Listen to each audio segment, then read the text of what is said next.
the thyroid nodules with more confidence as the claims are, and it can provide accurate and consistent results, and automatic reporting can be achieved by using the technology.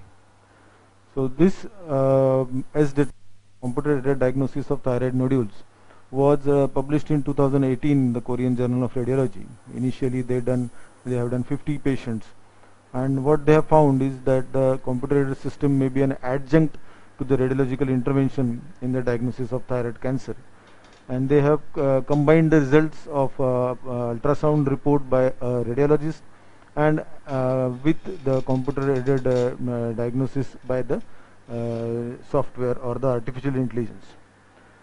So it's quite simple. You have to use our linear probe and start that application, then find out where you want to apply that apply the what you can say AI, and define that area and just get the results. And once once it shows the area of the nodule, you have to either edit and make changes so that the matching is exact.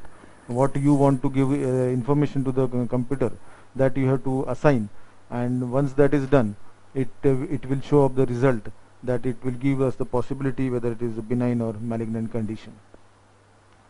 So small steps.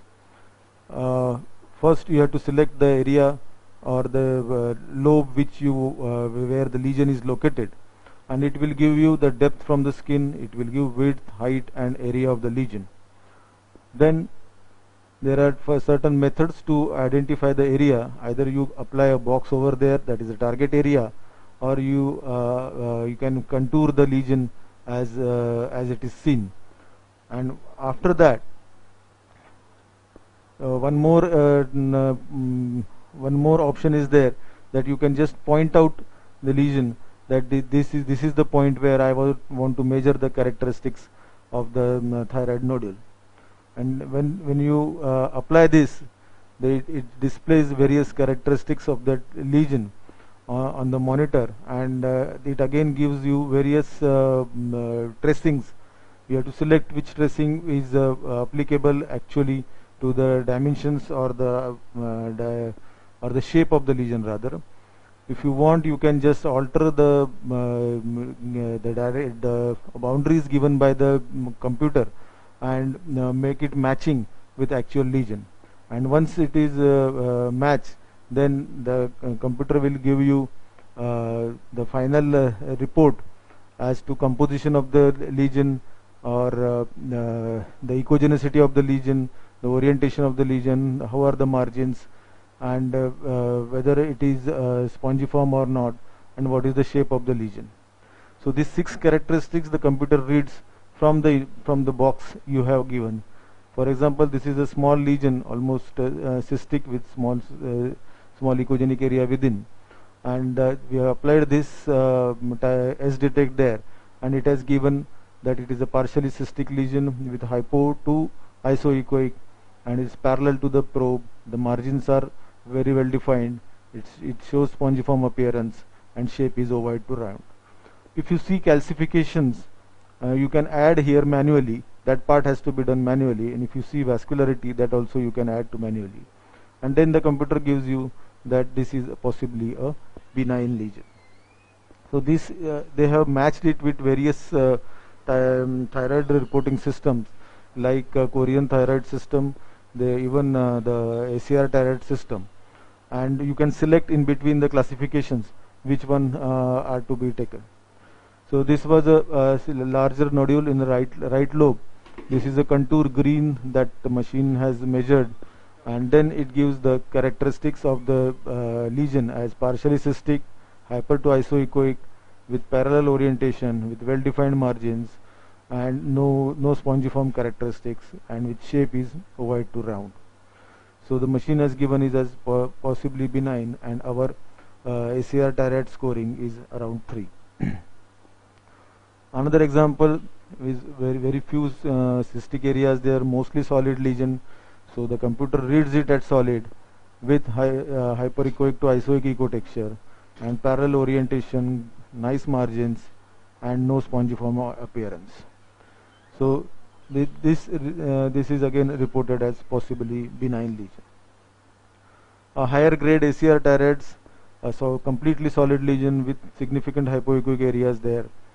It has given it as a solid one with hypoechoic echo texture and with well-defined margins and no spongiform appearance.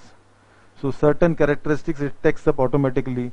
Calcification and vascularity you have to add manually.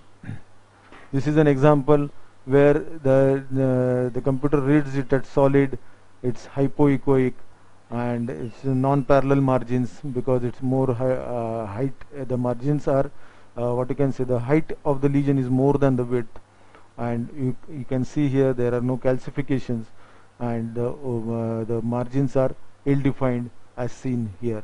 So for us again, as if you apply ACR TI-RADS, it is a solid hypoechoic, height more than width, 8 score. Definitely we consider this as a malignant lesion, and computer also gives you that lesion.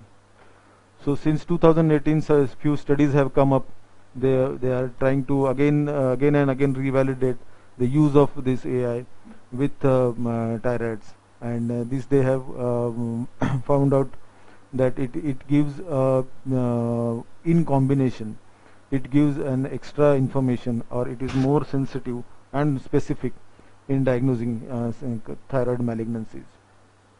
One more study, they have taken EU thyroids classification as for a comparison between the SDetect software and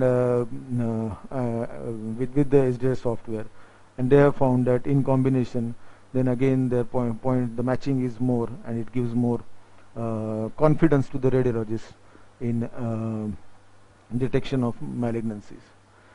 So the computer diagnosis, these are very initial results. Hardly 2-3 years have come after the introduction of this software. Similar, I think AI has come up in breast also, ultrasound, breast ultrasound also.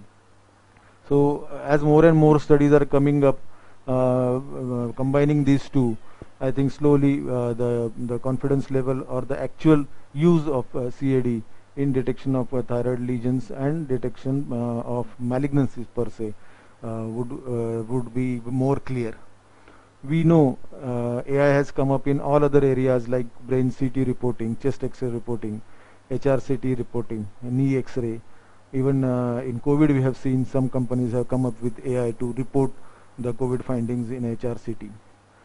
So AI has come to stay here, and let us see whether it makes our life easy. It has been brought by the technologists for the medicine, for the betterment of patient, but how it changes our lives, only the coming time will tell us. So thank you for your attention, and we will now do a demonstration on thyroid cases.